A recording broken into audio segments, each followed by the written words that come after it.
Hey everybody, I'm artist Clare and I want to wish everyone a Happy New Year first. Good to see you all. I will be teaching a watercolor workshop on January 24th. It's a Monday. It will be at 10 a.m. Eastern Standard Time.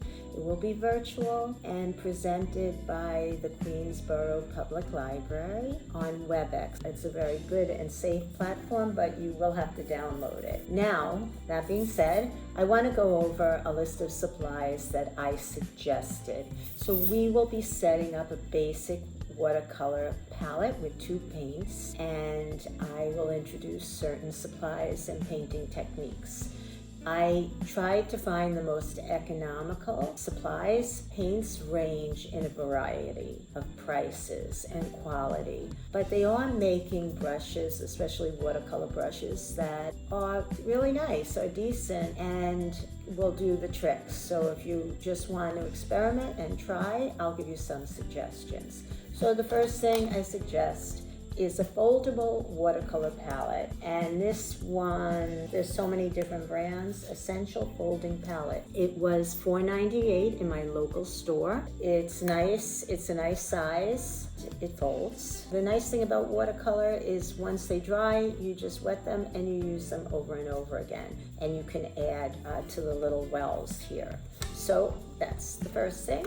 Of course, I'll go over, I gave a list of paints. I gave some basic colors. I suggest if you can only have a few, that you get your basic red, yellow, and blue, and if you can pick up burnt umber or burnt sienna, but I'm going to go through the list. Just have your basic colors. If you cannot find all the colors that I suggest, get something similar, it will be fine. I also suggest a spiral watercolor pad. I'm not condoning any particular brand. These are all good and they're going to work well. I like the spiral, and this is a Strathmore. It's acid-free, it's a nice paper, it's easy to flip the pages. We will use more than one page because we're going to be experimenting with painting techniques. So having a spiral makes it easy for you to tear out the page or just to flip the page. So that's why I suggested that for now. You should be able to get this for about $11. And paintbrushes. I recommended round brushes, please,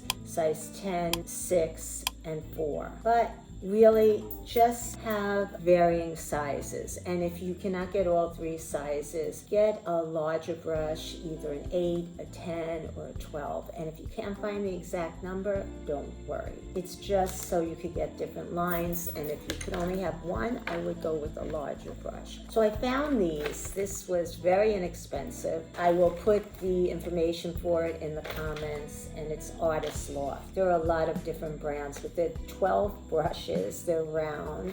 I open these. They're all color-coded, and they'll be fine to use. And if you're going to do the workshop with a friend, you can share the brushes. There's a variety of sizes here, and you can see how. Just to show you, I want you to have the different sizes. This is not from the set, but this is a Cadmium number 4.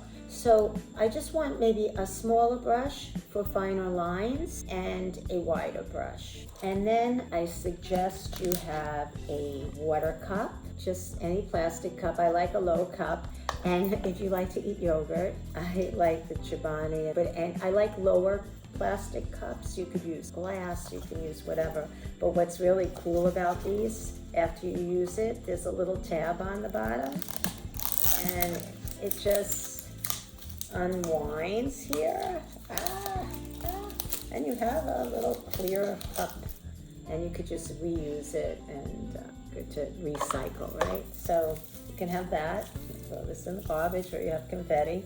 Then just any pencil you have. I just saw this set, and it's an eraser, sharpener, and pencil. It has both different leads, which will give you a darker line. I just thought for now we might want to sketch out the drawing we're doing. So if you just have a pencil in the house, anything is fine. So we have the watercolor pad, have a paper towel for spills and just for excess water. One paper towel is fine. I even like when I'm painting, I use it. Some water on hand, and you need some to paint with. And if you want another bottle to drink some water, that's fine. Or have a cup of coffee, or whatever you want to, whatever. And the colors. So I have burnt umber. I tried to keep it a limited palette, but I picked burnt umber and burnt sienna, cadmium red, alizarin crimson, cerulean blue, and ultramarine. If you're going to go with one blue, get the ultramarine. I have a yellow ochre, or you can use a Naples yellow. Yellow ochre, cadmium yellow. This is hooker's green, which is a nice even green, or you could go with a sap green. Again, there's suggested colors. We can mix the other colors from this, and if you can only go with a certain amount of colors, I would say get a cadmium yellow, an ultramarine blue. I would get both reds if you can, like alizarin crimson and the cadmium red. But whatever you have, we'll make it work. So we'll be setting up the palette. We'll have the two paints, which you can use over and over. I suggest academic to begin with, or even if you just get a starter set, you might find something as low as like $7, and you can spend $100 or more on a set. But just ask, try and shop local, because they always can be helpful, and we want to support our local art stores. It's always nice to have one in the area, but you can also find these things online. I think that basically covers it. We have our palette, our colors, our tubes of paint,